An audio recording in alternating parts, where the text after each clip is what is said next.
I was kidnapped and held captive and abused and stuff. 16-year-old Crystal says she might not be standing here today if it weren't for the heroics of postal carrier Ivan Crisostomo. It was kind of like an adrenaline rush because I felt like I was being saved. In fact, she was being saved by a postal carrier.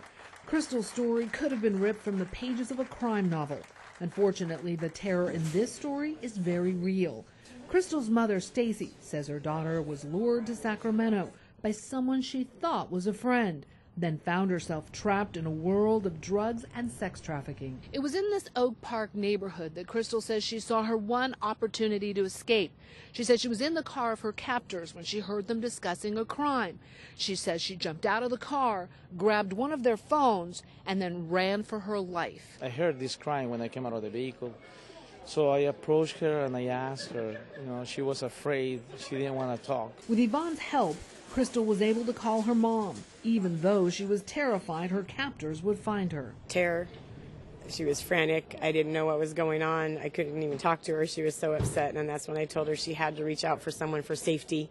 And she gave the phone to Ivan, and he instantly just kicked into gear and told me that he would stay with my daughter. Yvonne stayed with Crystal, even letting her sit in his postal truck until sheriff's deputies arrived. The area where she was found is a notoriously high crime area. Lots of drugs, prostitution, gangs in that area. So Ivan standing by with her, really provided that comfort, that safety and security until officers could arrive. What Ivan did was wonderful.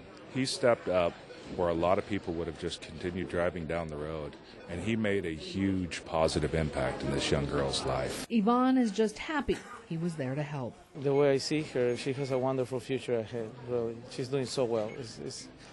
I'm happy. I'm really happy.